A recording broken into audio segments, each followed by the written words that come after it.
இந்த சட்டமன்ற தேர்தல் வருகிறது.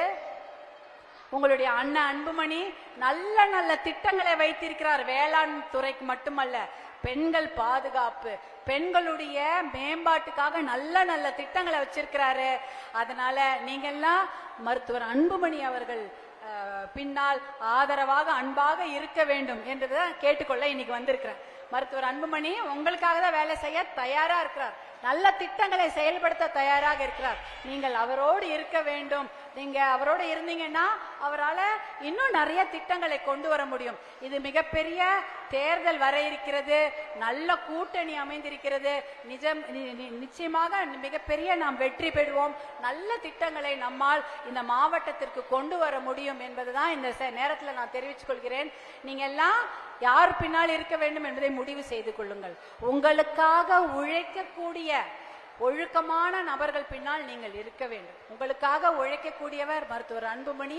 அவர் உங்களோட தான் இருப்பாரு. தங்கச்சிங்களுக்காக 2004 108 ஆம்புலன்ஸ் விட்டாரு. 108 ஆம்புலன்ஸ் திட்டத்தை உங்களுக்காக சிறப்பாக 2005 கொண்டு வந்தவர் மருத்துவர் அன்புமணி. அதே போல நல்ல நல்ல திட்டங்களை உங்களுக்கு செய்ய தயாராக இருக்கிறார். நீங்களும் அவர் பின்னால் இருக்க வேண்டும் என்று உங்களை அன்போடு கேட்டுக்கொள்கிறேன். நானும் உங்க வீட்டு பெண்ணா உங்களோட தான் இருக்கிறேன். நீங்க சொல்ற அத்தனையும் உங்களுடைய தேவைகள் அத்தனையும் கண்டிப்பாக நாம நிறைவேற்றி நம்மால் கொடுக்க முடியும் என்பதை இந்த நேரத்தில் தெரிவித்துக் கொண்டு, உள்ளாட்சி தேர்தல் வருது. எல்லாரும் போட்டி போடுங்க. சட்டமன்ற தேர்தலில் விழிப்பா இருங்க. இன்னும் கூட காசு கொண்டு கொடுப்பாங்க. கொடுத்து உங்கள் மனதை மாற்ற முயற்சி செய்வார்கள். அதற்கெல்லாம் நீங்கள் பலியாகி விடக்கூடாது, ஏமாறக்கூடாது. எத்தனை காசு கொடுத்தாலும் உங்க பிள்ளைகளோட தலையெழுத்தை ஞாபகிங்க.